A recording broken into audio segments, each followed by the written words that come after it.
Good morning. Today is February the 8th, 2023. I came home yesterday needing to wind down from a pretty hectic day that I had, and I stumbled onto the Lindsay Clancy drama story. I don't know. And obviously, if you can tell, yes, what you're seeing is my condition after a pretty rough day in the recovery mode that I'm in, but also I kind of have a broken heart over this one. And it has to do not with the kids, but it has to do with the husband. Patrick Clancy is his name. And what he came home to is horror. If you don't know the story, I think this happened last week. I'm not 100% sure. She's being, I caught the arraignment, is basically how I stumbled onto this story. This woman, she's paraplegic, but I've seen pictures of her standing or at least appearing to stand and whatnot. And she apparently was a nurse. So I presume that meant she was mobile. How mobile? Perchance is close to my condition. I can still get around with a walker. Is she using a walker or cane? I don't know. That's not the point. The point is, and if you see the pictures of this family, she had three kids, a husband, and a good life. From appearance, like the outside looking in. Oh, what a gorgeous family. Just apple pie and Americana or Canadiana. They looked like they had what it took. Very heartwarming is what I guess my point is. These kids, I think the oldest was like 8. I'm not sure. They're kids. They were young kids, including a baby. And again, trigger warnings. I'm dealing with a very sensitive and sad um, topic. She was suffering under postpartum depression, but she also was aware of what she was doing, and she set up, it seems, from the arraignment. She set up for what she did. She set it up, making phone calls, sending him out on errands and whatnot. She was suffering this depression. I cannot get into her mental state. I can get into the physical, like if she was she was disabled apparently, but making a go of it, I know a little bit about that. That said, apparently she had suicidal thoughts and bad thoughts. And then she acted on them. And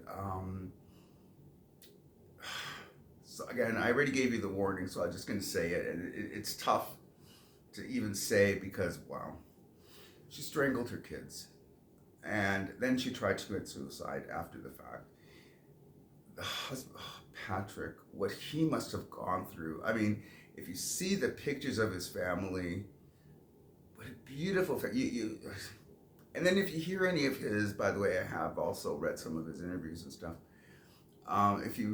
He did have it all. He was living the dream from appearances and from his own words.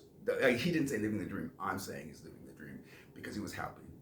He was having his family. He had a wife he adored, children. He called one of them his little hero. Oh, it's so touching. I'm sorry. I'm an old softy, and I'm smiling, but I'm almost smiling because he can reflect on the life that he had and the people that were in his life that are no longer there in 1 second. But he can refer to the children with fondness and beauty and pride. It's very touching, including he can also understand his wife.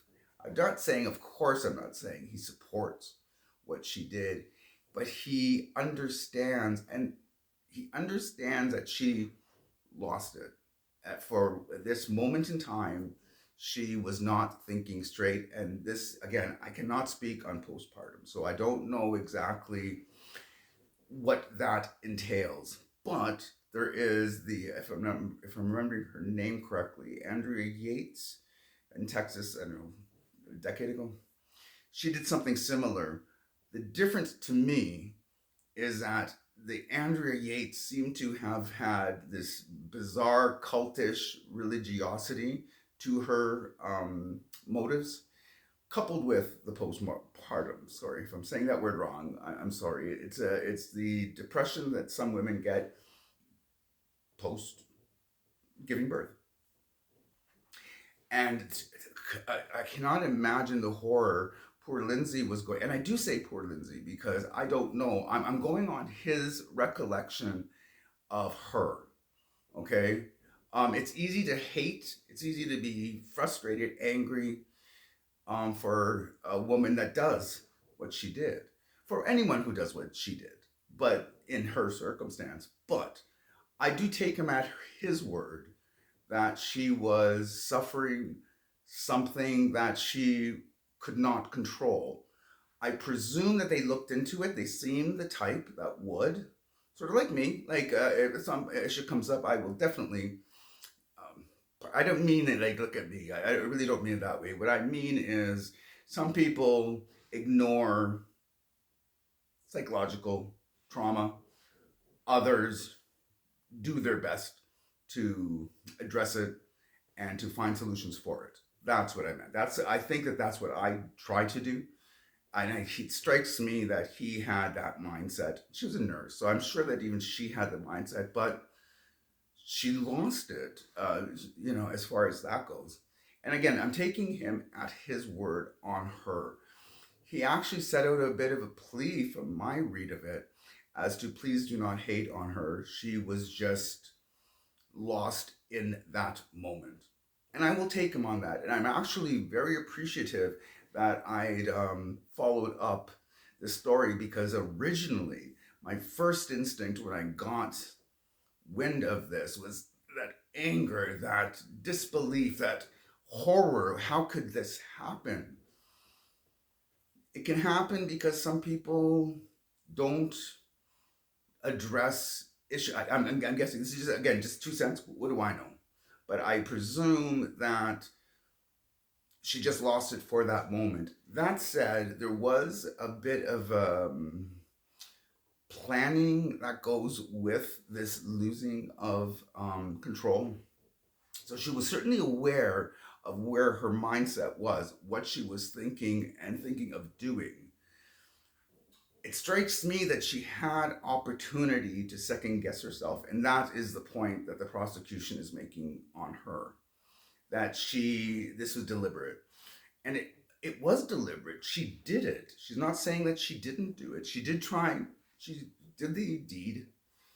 She took their lives, and then she tried to kill herself. So it was all planned, as in she had she knew what she was doing, but was she in the right state of mind? I don't know. I presume. Well, obviously she wasn't in the right state of mind. What mother can do what she did and be in the right state of mind? That's my point. Anyways, it was a very shocking event. It really did not help alleviate my condition. It certainly distracted me from it, but it put me in the mood that you're seeing today. Anyways, that's what's going on behind the patch this morning. Hopefully I didn't bring you too down, but that's where my head's at right now. Anyways, I will talk to you guys later. Have yourself a good rest of the day.